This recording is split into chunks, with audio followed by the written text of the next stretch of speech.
Oh, what is the upskis, everybody? Welcome back to another episode of the GX HockeyCast. We're on episode 150, The Monster, Jonas Gustafsson of My Little Hockey Show, where once a week I go through all the major news and what's happenings around the NHL, semi-focused in on the Leafs and Flames. That's my favorite teams, but I'll be discussing all 32 teams on this podcast. And let's just get in there right now.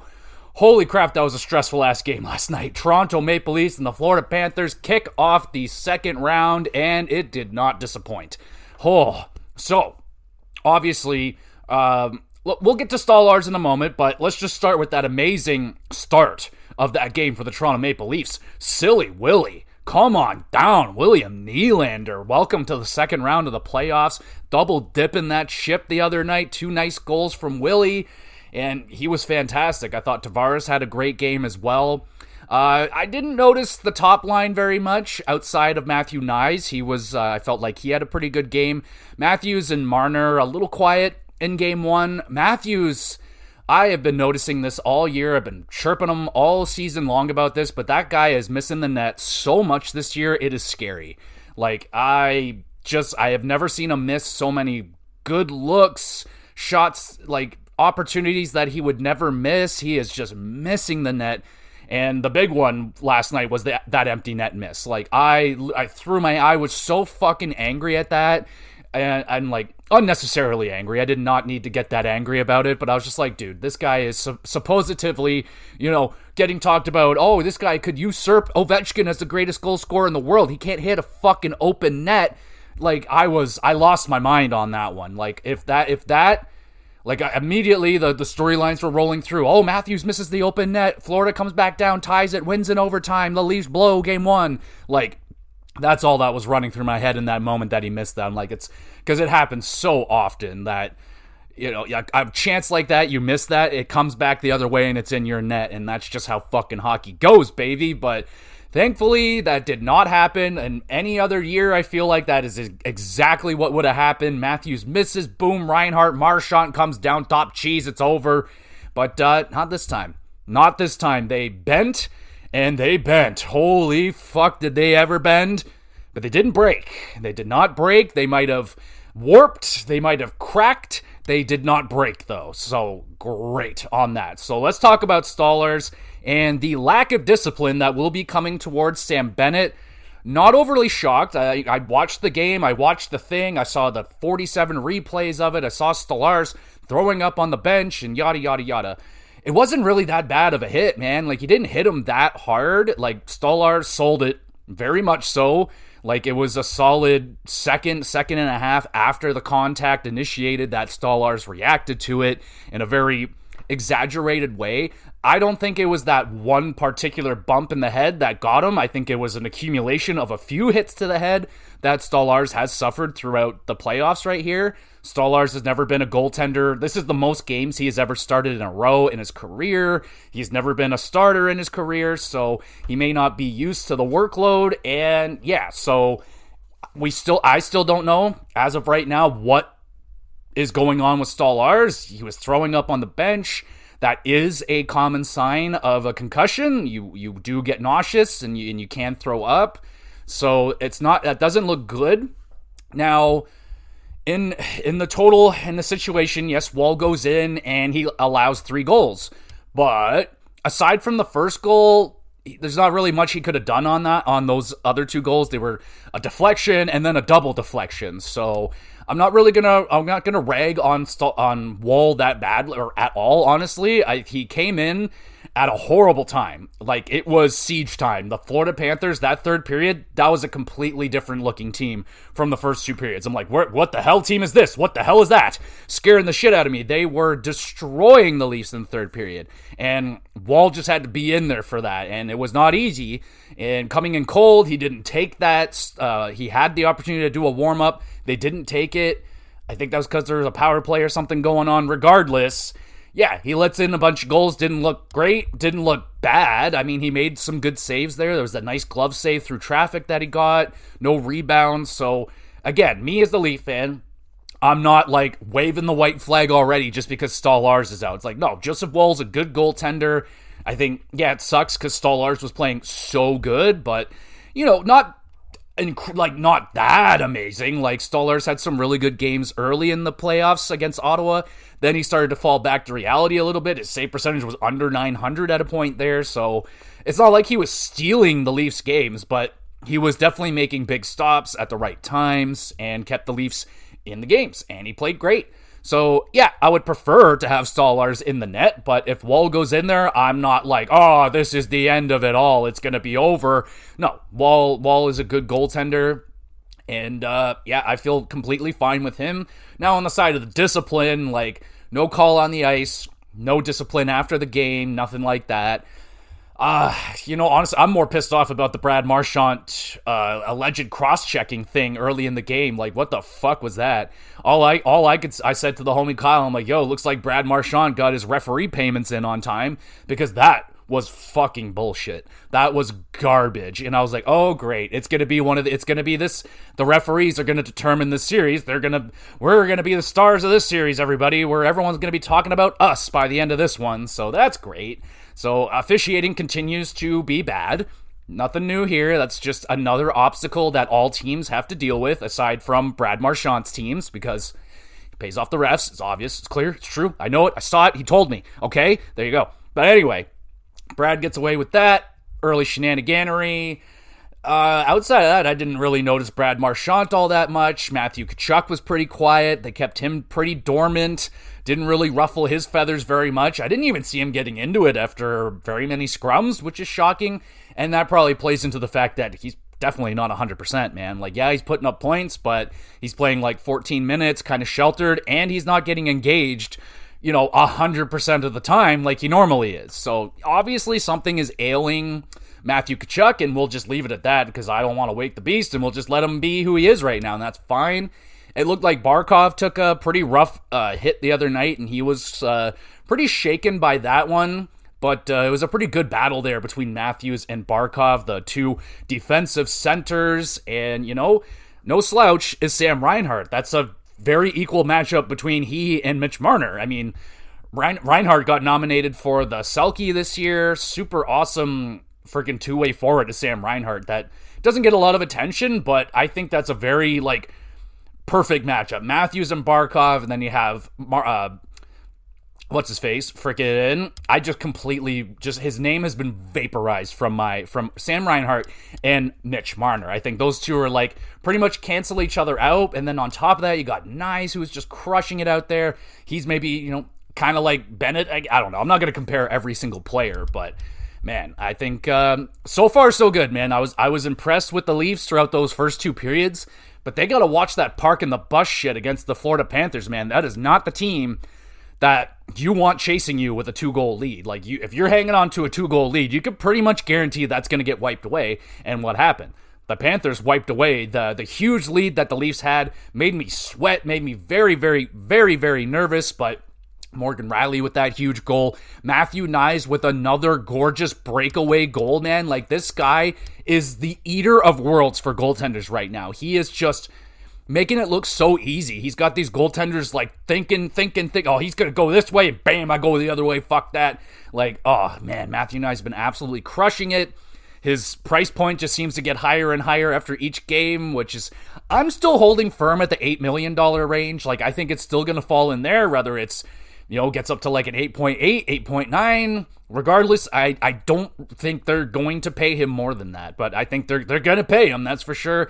And Matthew Nye's been a dog out there. He, for me, was the most noticeable guy on that line last night with Matthews and Marner, so I want better out of them.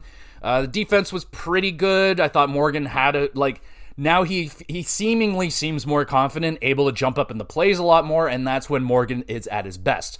And yeah, so that's been good. The defense has been solid. The Leafs are getting heavily out hit. I mean, it was basically a 2-1, I think, if I can remember the stats correctly.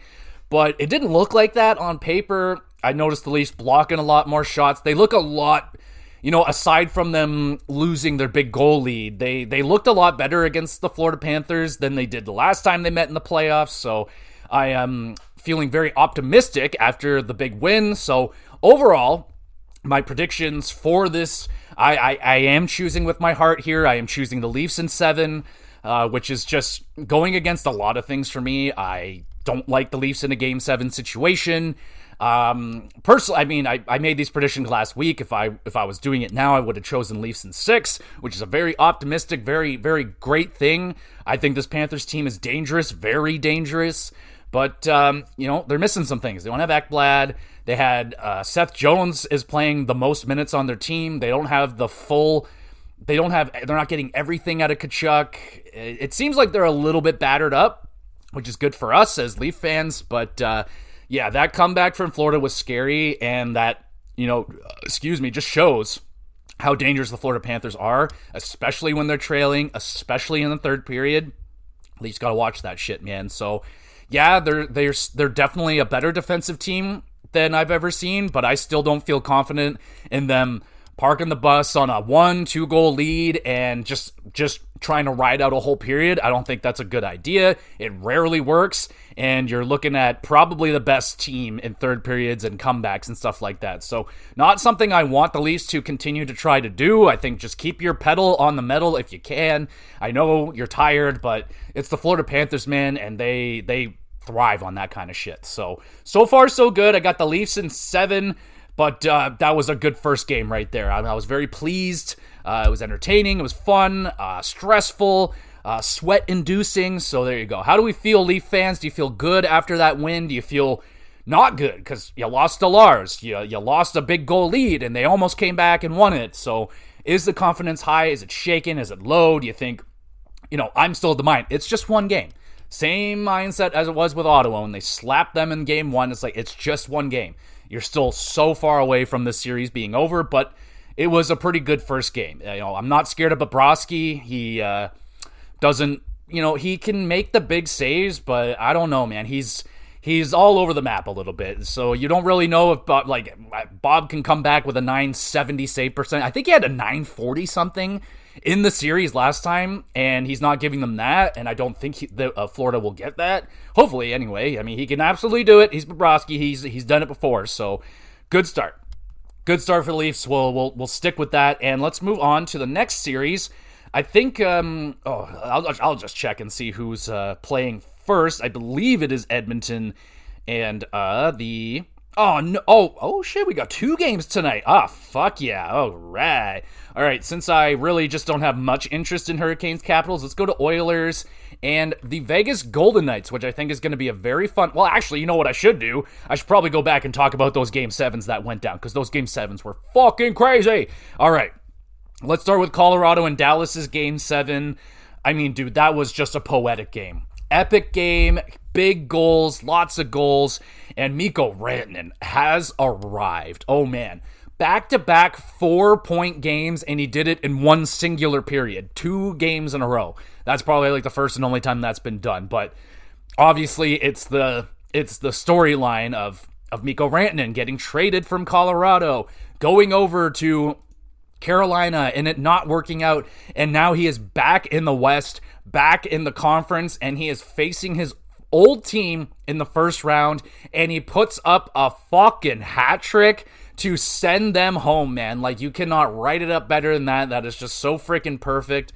And yeah, man, it's a huge win for Dallas. That is a massive win. Without Heiskanen, without Robertson, they get the job done, man. That was a hell of a performance right there. But a lot of pressure right now being put on the Colorado Avalanche. Like, pretty devastating loss. I've definitely heard of a couple of Colorado friends that are not doing very well right now. And yeah, they feel like they missed a huge opportunity here. They didn't have Heiskanen. They didn't have fucking Robertson. So yeah, 2 of arguably their best players they didn't have. But that didn't mean that they're an extremely deep team. That's always kind of been their thing. They're deep as shit. So losing one forward, they can eat that. The defense was where I had the issue. I actually picked Colorado winning this in 7, but which is funny because that goes against my cup pick. My cup pick is Dallas. I have the Dallas Stars winning the cup, but I had them losing in the first round strictly because they didn't have Heiskanen. But Thomas Harley stepped up huge, man. He was outstanding. Everyone stepped up in that series, and Mikko Rantanen especially. He came to life. at the right time, man. Like, you couldn't have freaking decided to turn it on at a better time. But to Colorado, like, yeah, that's a tough loss. Yeah, like, I don't put anything on them. I really hope they don't take this loss, like, very badly, and they do a Chicago Blackhawks and they blow it up. And, like, no, man, you just had a very unlucky matchup in Dallas, who is an absolute powerhouse team, and you guys took them to 7, man. Like, you got as close. It was as close of a series as it could get. Like, it was very, very close. So I don't think the Colorado Avalanche are in need of a total tear it down, rebuild it up from the ground up. Absolutely not. I think what they need is just a center. If they can keep Brock Nelson, that'd be awesome. But yeah, they need center depth, man. They really need help on the center, and maybe a little more help on blue line. But I think they fixed the goaltending thing. We'll see if that translates to next year, because it's kind of a year-to-year basis. But looks like goaltending is okay. It still seems like they've been, ever since Kadri left, they've been really trying to plug that hole.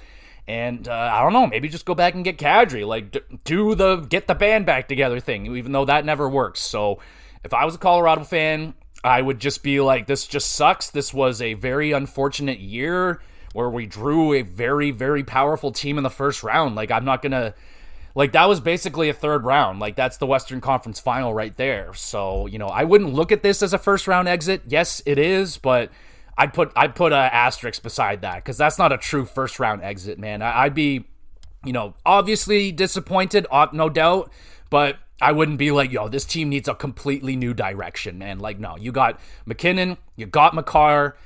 Yeah, like, yes, in hindsight, the Rantanen thing, it was brain dead. It was stupid. Maybe you're looking a little too far ahead, where you needed to have your focus like here. Like, we're in the playoffs now. Let's not worry about playoff runs next year and the year after. Let's focus on this one, and this one we could win with Rantanen. And imagine if they had Rantanen and then they get Landeskog back. Like, I wanted the Avs to win for the Landeskog factor. Like, I like both of these teams a lot.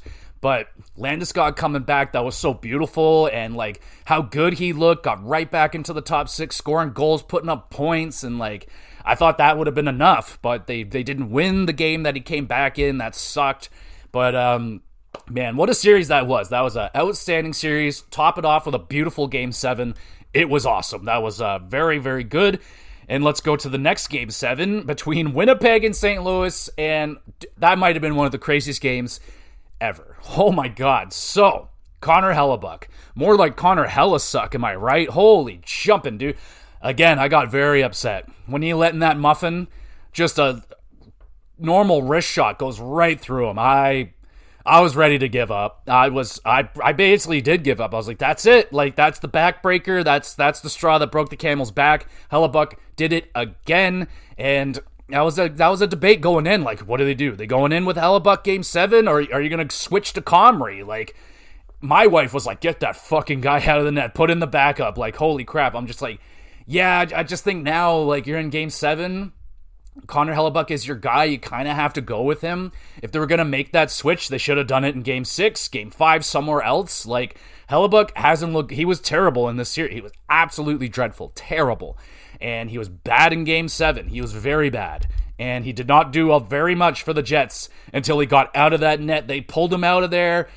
Fucking, what was it? Namastanky gets the goal on the PP. And then with 1.6 fucking seconds left in the game, it goes in. Off of Cole Perfetti, that deflection, like, it looked like just a chaotic play. Slap pass across. Whiffed on the shot. Doesn't matter. It bounces off the stick and goes in. Top cheese. Like, that crowd exploded. The whiteout was going bananas, dude. That's got to be the craziest goal I think I have ever seen in the playoffs. That was in-fucking-sane. And then you go to double OT. Who better? Captain Adam Lowry to put it away, sending the Blues packing, and the Jets are soaring off to the second round. Oh my goodness, man. Like, what an effort from the Jets. No thank you to Connor Hellebuck, but damn, dude, those forwards, that team, that is basically the team saying, Connor, thank you so much for your performance in the regular season. We got you on this one, family. So, fucking hopefully Connor Hellebuck got the suck out of him, and he comes back with a vengeance after this because he got so lucky. He was so lucky that they got through that series because that would have been the talk all summer long. And it still could potentially be. If they get dusted in the second round and Hellebuck is still terrible, then there'll still be a conversation. But at least they got out of the first round this time. So there's at least that. But that was an insane Game 7. And with St. Louis, they ran out of gas, man. They really did. You could see it as the game was going on. They're losing more battles. They're not getting any more opportunities. And they just ran out of gas, man. I feel as if I was a Blues fan, how can you really be, I know you're probably had cup aspirations, especially the fans that were there for 2019, and they're like, this feels the same, it's gonna happen again, and it looked like maybe it could, but that's just too good to be true, man. That's too good to be true. I was very impressed with what St. Louis did. They really pushed the Jets to a very stressful Game 7, and it looked like they had it, man. It was like 3-1 with 5 minutes left. They only had 5 minutes to park that bus and hang on, and they just couldn't. The gas was gone. So that sucks for St. Louis, and it's going to be a really interesting to see where St. Louis goes from here. Their offseason moves were slam dunks, bringing in Holloway and Broberg. They were both great. Sucks that Holloway was injured. That, who knows? Maybe that guy scores the goal in overtime and sends them to the second round. But yeah, dude, it was a hell of a season for St. Louis. Lots of ups and downs, and it was a fun run, at least to end it out there. Now it sucks that they can't get a second round appearance, can't go a little further in there, but there were quite a few points in the season where it looked like St. Louis was dead, and that's just kind of the story of the season, man. There's a lot of teams that were dead in the water, and they came back. Look at Montreal, look at Ottawa, lots of teams, man. So that was fun. If I was St. Louis, optimism. If I were you, things are looking, I don't know. They're an interesting team, man. There's young and old parts on that team. They have some young guys coming up, but I don't know, man. It's definitely going to be interesting to see what happens with St. Louis. And I think Binnington's going right to the Worlds or whatever, the tournament that goes on. Sidney Crosby and McKinnon are also going, so that's a big boost, right? Oh, I don't know if Binnington's going. I know McKinnon and Crosby are going.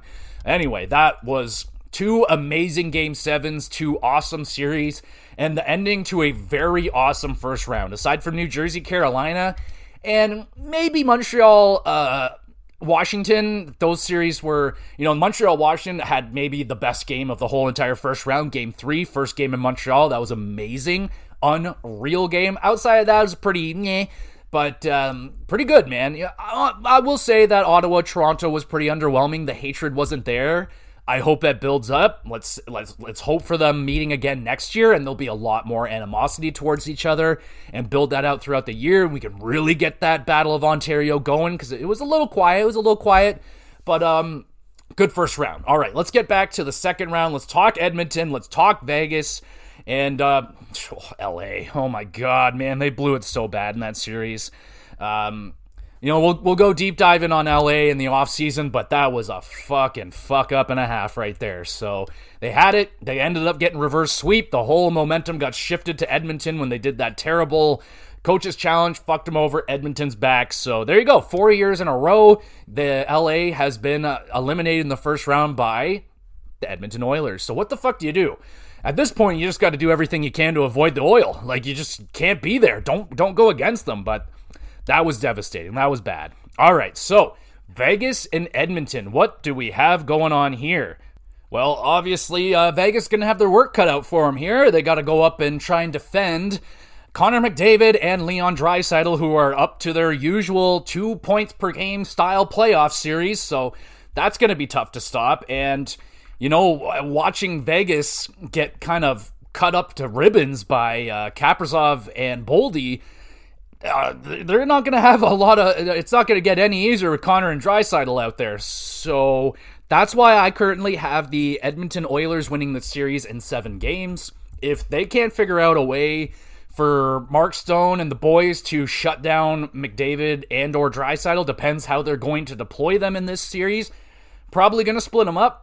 Probably the best idea, but Obviously, they'll be together there on the power play, and their power play is going to be deadly and a massive threat as always. So with Vegas, they're really going to have to settle it down defensively, and they got to get scoring here because their guys have been pretty quiet. No point-per-game players on the squad right now.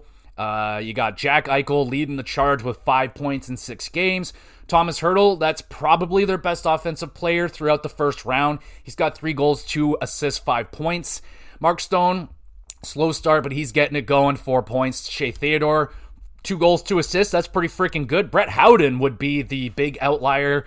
That's their bottom 6. He had like 20 some odd goal. He had a really good regular season as well, and he's got 3 goals in 6 games, so he's doing great right there. Pietrangelo looks like he's doing really good.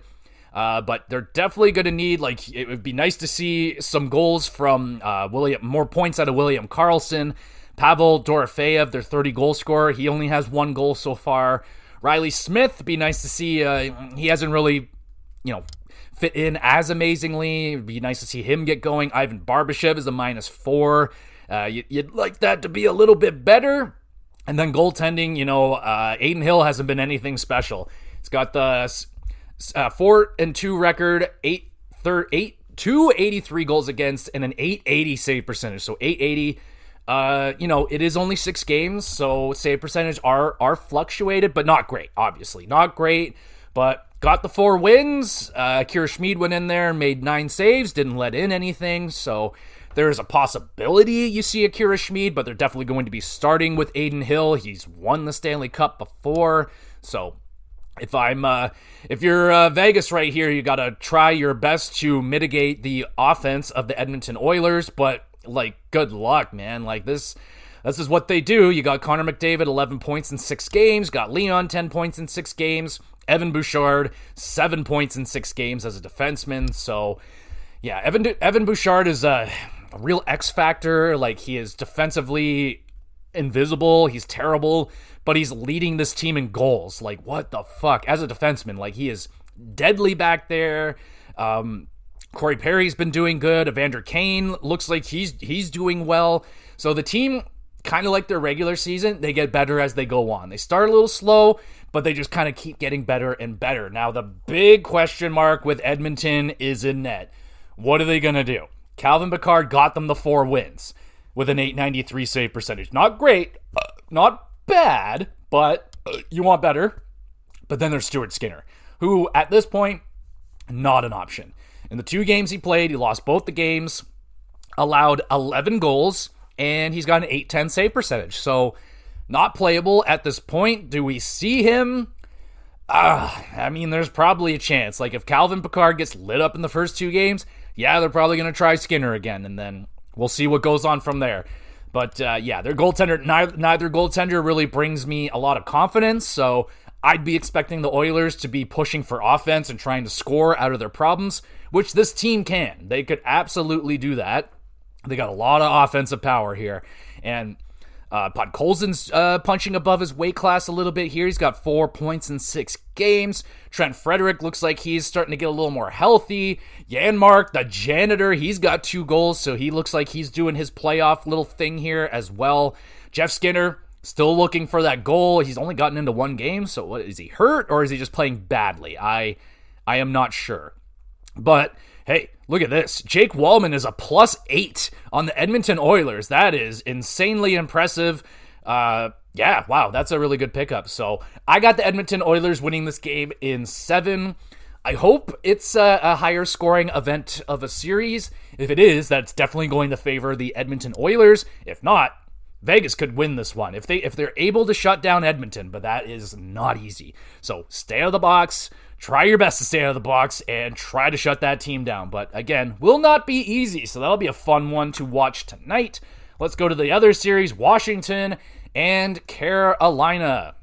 All right, so Carolina, they dealt with their first round matchup. Not a lot of issues going on there for them.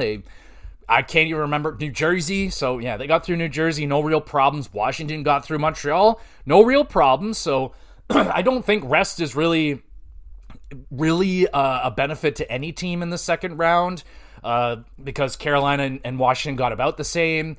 Oddly, the Leafs and Panthers kick off the first second round, which is like, why wasn't it Washington and Carolina? They had the longest rest, but anyway, and that also makes sure that there's no Saturday game for the Leafs, which is rare. Anyway, so we'll look at the Carolina Hurricanes.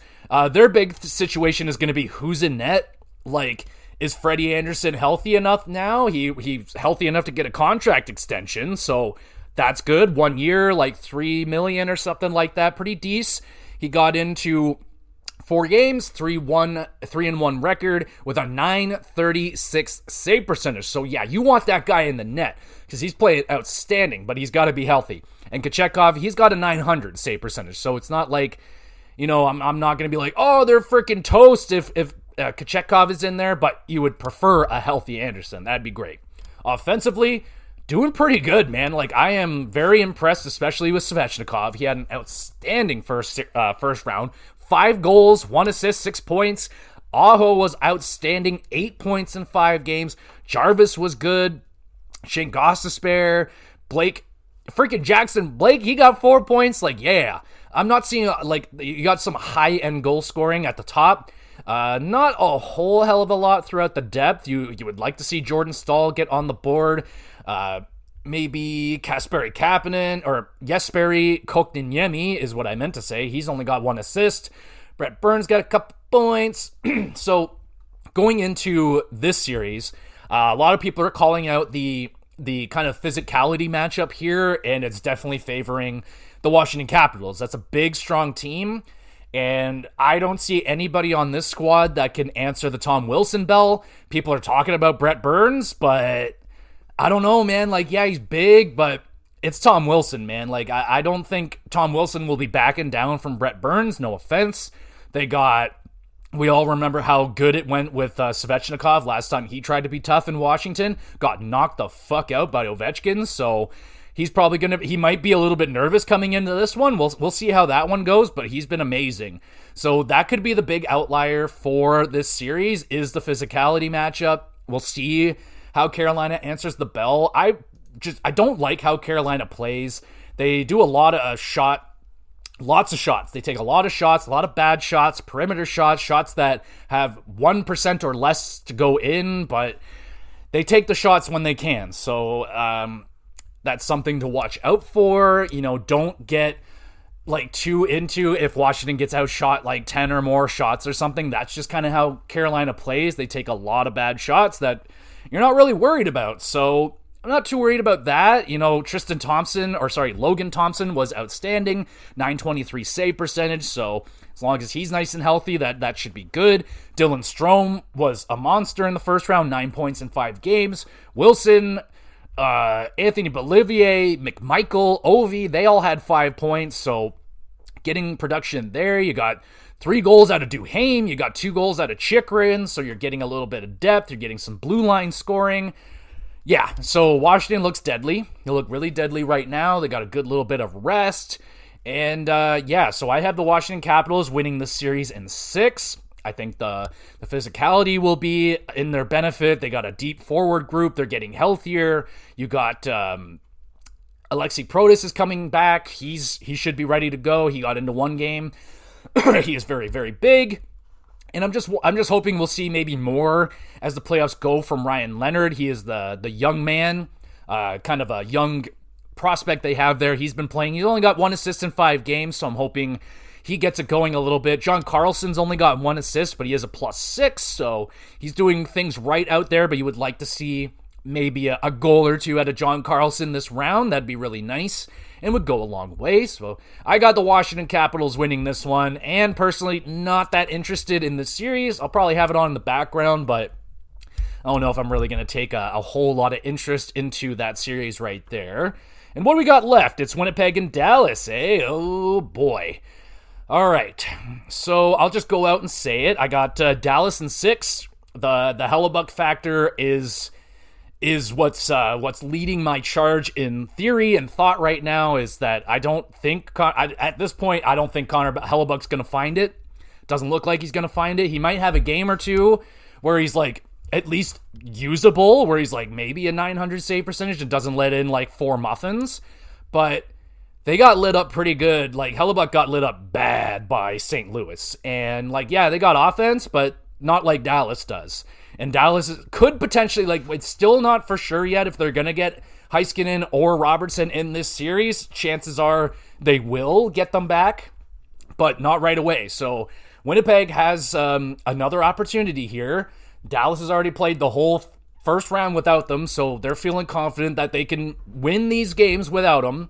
But what does Winnipeg do? So let's say Winnipeg gets lit up game 1. Let's say Hellebuck lets in 5. You gotta go to Eric Comrie, man. You have to go to Comrie. Like, that's just too many chances. If Helly gets lit up one more time, that's it. I am shifting to Comrie. That's what I'd be doing. He's got a .923 in 3 appearances. So, you know, I would rather take a chance at this point. If Hellebuck can't find it in game 1, he's done. He's benched. You're done. So they gotta hope. Winnipeg has to get Hellebuck back into this series. If they don't, they're toast. There's no way Dallas is gonna fuck around, and they're gonna light him up. So if Hellebuck isn't Hellebuck, oh dear. But they got Kyle Connor. How much more can he be putting? He's got 12 points in 7 games right now. 4 goals, 8 assists. He's been insanely good. Mason Appleton's been insanely good too. He's got 6 points in 7 games. So they're getting depth out of him. Mark Scheifele's health is in question. He missed 2 games in that first round. Is he going to be healthy to get back? They better hope so, because without Mark Scheifele, they're so fucked. Cole Perfetti was really good. Neil Pionk was really good. They got some depth out of Namastanknanov. 3 goals out of Adam Lowry. Josh Morrissey could be better. -5, 3 points. You know, I want better out of him. Nikolai Ehlers got to get going. He was only in 2 games, but get some goals. I would like to see Luke Shen play better. He has been, I would say, bad. -8. Yeah, you need better play from him. Gabriel Velarde is in the series. Back in the playoffs now. He's still got no points in 3 games. You got to get him going. So, yeah, man, there's a lot of things that the Jets got to get going here. If they can, if all of that goes right, they get Mark Scheifele back. Hellebuck's playing good again. The depth scoring continues. Even then, I don't feel good about Winnipeg's chances. Even if all that goes right. Because Dallas has already proved that they can take out a powerhouse team like Colorado without their 2 best players on the squad. So, yeah. And they got Jake Ottinger, who's .911 save percentage. He's going strong. Not amazing, but he's good. He's doing real good. Mikko Rantanen has come to life, and that's got to be terrifying. So, we'll see if he can continue that. You know, if he continues to put up 4 points every game, I think Dallas is going to walk away in 4 games after this one. But Rupe Heinz is 7.7 games. Wyatt Johnson got it going. Thomas Harley's been great. Tyler Seguin got it going. Cody Cece's got 3 points. Like, wow. You want a little more out of Mason Marchment. Maybe some less penalties. The guy's got 10 PIMs already. Might want to calm that down a little bit. Matt Duchene, he's a -6. You want a little better out of him. Jamie Benn, we can use more than 2 points out of you, my boy. We can use a little more. Mikael Granlund, we can use more than 2 points out of you, my dog. So let's get that going. Outside of that, I think they're looking pretty good. Dallas got to feel really good right now. Now, they both went to 7, so it's not like, again, there's no benefactor of rest here. They're both went to grueling Game 7 series, so I don't think there's any real benefit there. So, yeah, man, I'm pretty firm on Dallas. Even if things go right with Winnipeg, I just was not really impressed with what I was seeing out of Winnipeg. It seems like they continue with the strategy of just, believe in Hellebuck back there, but clearly that is not the way to do it in the playoffs. Like, you got to play better in front of Hellebuck. I don't think it's all on Hellebuck. There's definitely been some bad coverage by the Winnipeg Jets. Like, yeah, I should say it's definitely not all on Hellebuck. He's led in bad goals, and those are on him.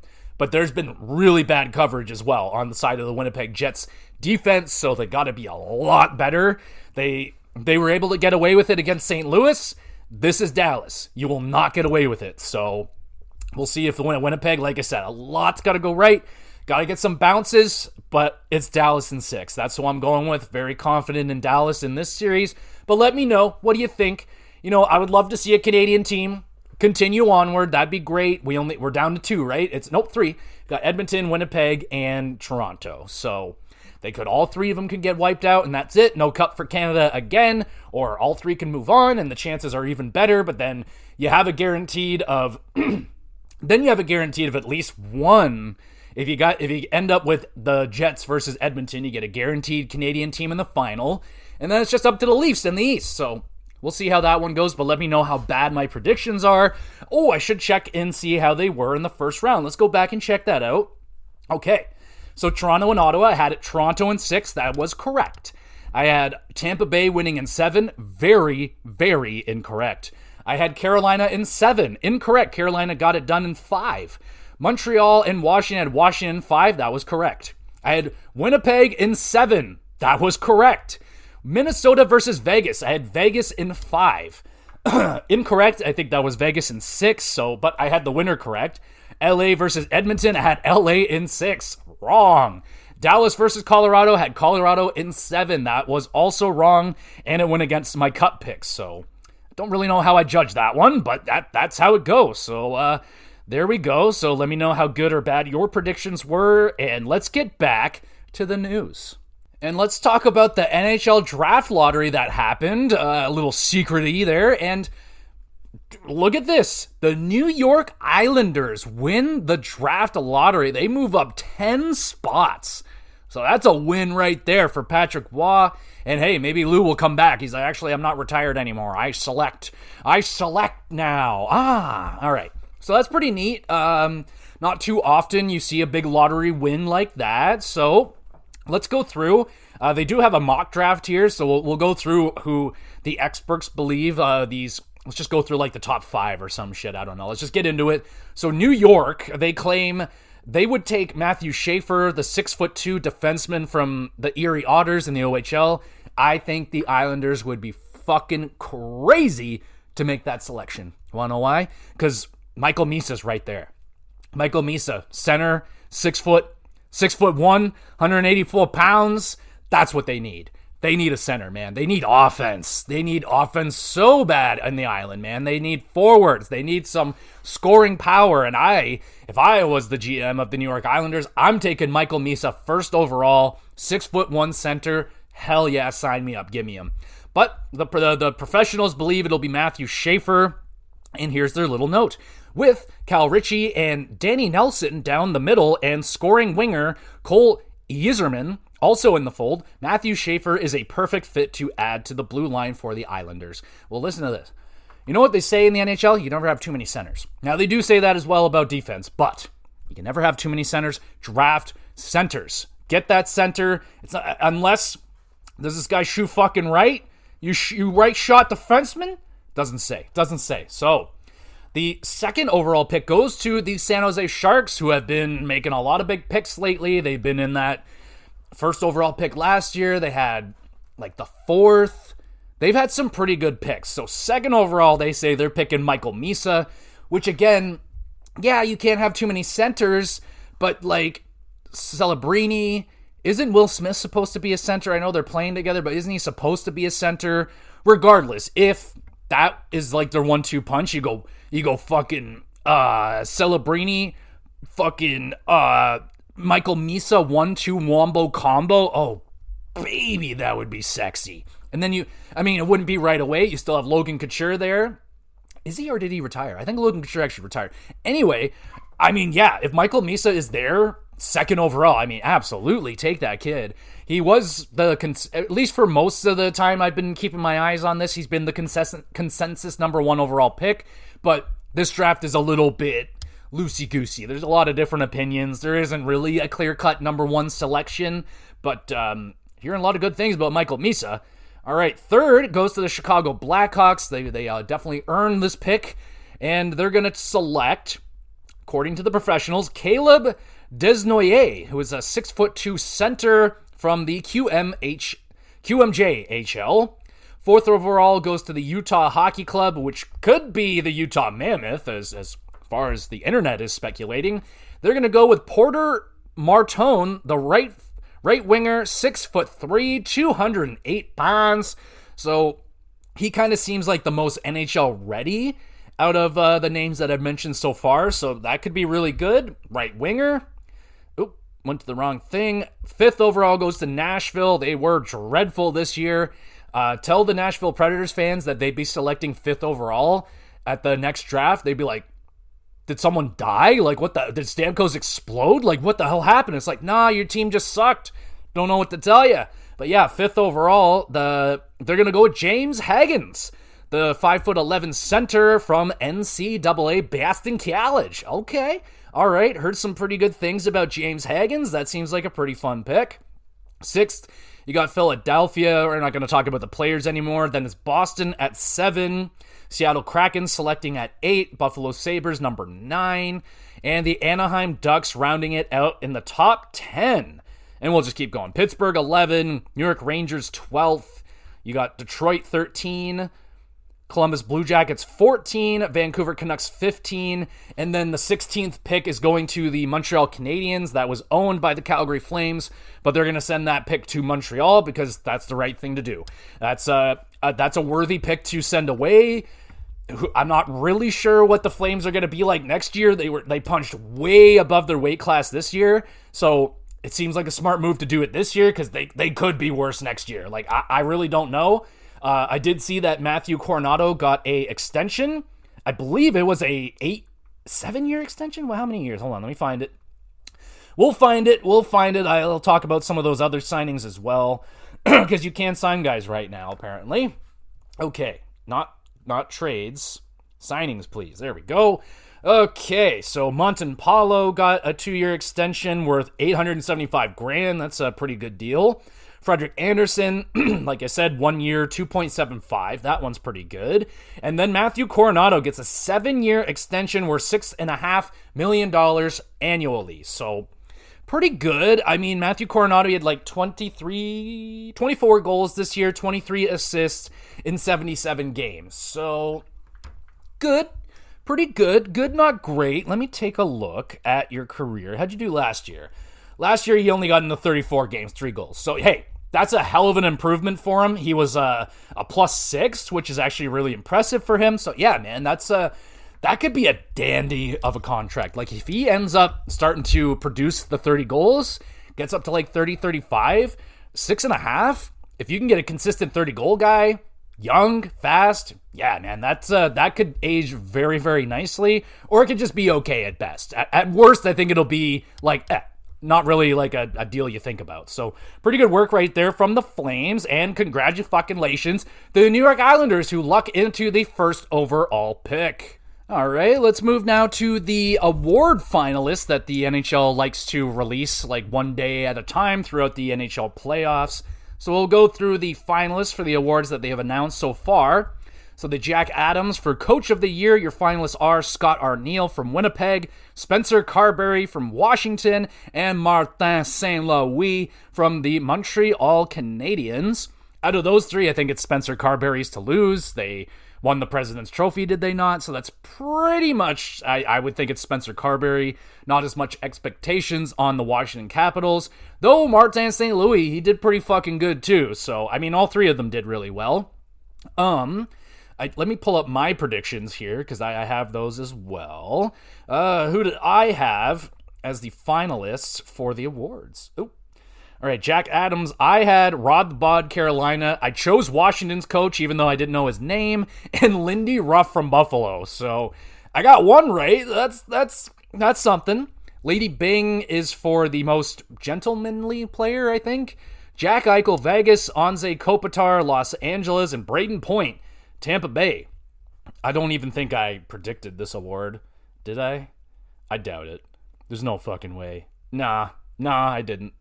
I don't know. I would go Kopitar, probably. The Masterton could literally go to... It has to... I don't even care. I see this. It's him. Marc-Andre Fleury, Minnesota. Sean Monahan, Columbus. It's Gabriel Landeskog. Gabriel Landeskog, without a doubt, is getting this award, bro. 3 years away. And he worked so hard. He came back and did what he did. Incredible. But there's a lot of amazing stories. Sean Monahan, like, going through what he did with the loss of Johnny Gaudreau. Marc-Andre Fleury's just continuous dedication to the love of hockey. Oh, I love that man. The Selke, you got, I think for, like, definitely the first time in a long time. I think they said since Detroit, with Zetterberg and Datsuk was the last time two players on the same team got voted for the Selke. So you got Barkov from Florida, Reinhart from Florida, and Anthony Cirelli from Tampa Bay, which is located in Florida. Why are all the good defensive players in Florida? I don't know. Honestly, I kind of want Sam Reinhart to win it, but it's probably going to be Barkov. Norris Trophy, you got... Oops, hold on. Selke, I made predictions on that. Who did I pick? Selke, I chose Barkov, Matthews, and Hischier. So, I mean, Barkov, that's the free space. You have to put in Barkov. That's just how that goes. Norris Trophy, got Quinn Hughes, Vancouver, Cale Makar from Colorado, and Zach Werenski, Columbus. Fuck yeah. Happy to see Zach in there. I think it's going to be Makar's. But my Norris nominees were Makar, Yossi, and Hughes. So I got two out of the three. Not bad. Yossi probably would have been in there, but he had an injured, riddled season, so that sucks. But Zach Werenski was awesome. But I think Cale Makar will win that. Vezina, Connor Hellebuck, Winnipeg, Darcy Kemper, LA, and Andre Vasilevsky, Tampa Bay. It's gonna be Hellebuck to win it, obviously, but pretty hard. Like when they're talking about Connor Hellebuck, how good his regular season was. Meanwhile, he's putting up just abysmal numbers in the playoffs. It's like, oh man, that's awkward. That's an awkward situation. Vezina, I can't even fucking believe I didn't put Hellebuck down there. I had Saros, Shesterkin, and Sorokin. Wow, I'm dumb. All right. I really didn't believe in Winnipeg this year. I mean, I really didn't, I guess. But, yep, those were not good. All right. What do we got next? Oh, holy shit. I'm going way the wrong way. All right. Ted Lindsay, that's... Is that Ted Lindsay? Is that the one awarded from the players, I think? So you got Kucherov, Tampa Bay, McKinnon from Colorado, and Cale Makar from Colorado. Ooh, that's a tough one. That's a toughie. I'd go McKinnon. I think he's the most entertaining player in my opinion. So I'll go with McKinnon. What did I predict? Ted Lindsay. Did I even do that one? Ted Lindsay had McDavid, Matthews, and McKinnon. So I had one of them. All right. And the final one is the Hart Trophy. Leon Draisaitl, Connor Hellebuck got the nod, and Nikita Kucherov. Kucherov again, like, same thing as last year. Like, he is just so far ahead, like, everybody else on his team. Leon Draisaitl, like, all the work that he did when McDavid was down, leading goal scorer. And then there's Connor Hellebuck. Like, I think without Hellebuck, Winnipeg doesn't make the playoffs. I don't think I can say the same thing for the other. Like, yeah, Kucherov probably. I think Edmonton, if they had McDavid, like, I think Edmonton would make it. Oh, that's a tough one, man. That's really tough. I can almost feel like Hellebuck is the most important player to his team, but Kucherov's right there. I think it's between those two. No offense to Leon, but he also very, very important. I just think it'd be more detrimental to Tampa Bay and Winnipeg if they didn't have those players. I think Edmonton could make it because they have McDavid, but obviously that's why a big reason why Draisaitl's in there is because McDavid was down and Edmonton didn't really miss a beat because Draisaitl stepped the fuck up as he always does. So those are all the awards they have currently released right now. And the final piece of news is the Mike Sullivan signing. He is now the official head coach of the New York Rangers. Not really a shock. That was pretty much the worst kept secret. It was all but a guaranteed last week by Elliot Friedman. So boom, it happens. We're not shocked. And just like all the other predictions, he is, in fact, now the highest paid coach by year, which, yeah, doesn't really shock me. That was, so long ago, the Mike Babcock signing. So, yeah, it's about time that the coaches caught up. They're inevitably going to start making more money as time goes on, as the salary cap goes up and teams make more and more money. Coaches are going to make more money. And the Rangers have never been shy of throwing around money like that. So, yeah, obviously Mike's, and he's worthy. He's a worthy coach. He was the second longest running coach outside of John Cooper. So, and he won 2 Stanley Cups. So, yeah, obviously it's just not a lot of success recently, but I think it's a great fit. I think the Rangers should be back in the playoffs next year, as long as nothing crazy happens, but it is the Rangers. So there is that. And, so let me know what you think about all that stuff. Outside of that's all I got. That's it. So let me know what your predictions are for the second round. How do we feel, Leaf fans? Do we feel good? Do we feel like that was just, we got very lucky and made it through the skin of our teeth or whatever? Yeah, a little bit. Definitely a little bit. But the Leafs hung on. Normally, they would have broke and given up the lead and lost that game. They didn't. So, it's been said numerous times, this team is different. This team is absolutely different, and that's great. So, I have them winning in 7. Let's hope it doesn't go that far. Let's hope they get it done in fucking 6. That'd be great. So there we are. There we go, everybody. Thank you so much for listening. You the best. You want to be even more of the best, though? Make sure you're reviewing the podcast wherever you're listening to it. Give it a nice, honest review and all that great stuff. Drop a comment. If you're on Spotify, you can do that. Send in suggestions. Let me know what you're doing. If you got any questions for the podcast, wrestling, video games, hockey stuff, send them on in. Yeah, man, it's all there for you. I also upload all these episodes to the YouTube channel, GamerGX Videos. Go over there, subscribe. The links are all in the description. Another great place. You want to drop a comment, drop one on a YouTube episode. Again, questions, everything. I'll shout you out, answer your question on the pod. Be really awesome. And there's an email address and, not an email address. There is a Twitter page as well. I do put up stuff on Twitter every now and again, so you can go over there. Follow along. Great place. You want to, send in suggestions. Let me know what you're playing. All that great stuff. Twitter's there for you. And, yeah. So what else we got going on with the pod right now? Well, we did, WrestleCast just came out. We got Backlash this weekend. So there'll be a pay-per-view, PLE review for Backlash when I get to it. The regular recap. And GamerCast, we're going to be doing a versus. I'm not going to tell you what's going up against each other, but it will be a versus this week for the GamerCast. Last week I talked about Game Pass. So if you got Game Pass, don't have Game Pass, that is me just kind of listing off a bunch of awesome games that I think are on Xbox Game Pass, how awesome it's been lately, just banger after banger after banger, and where we're going and all that great stuff. So check out that episode, please and thank you. And outside of that, that's all we got going on. So thank you again for listening. We'll be back again with some GX Plus Cast.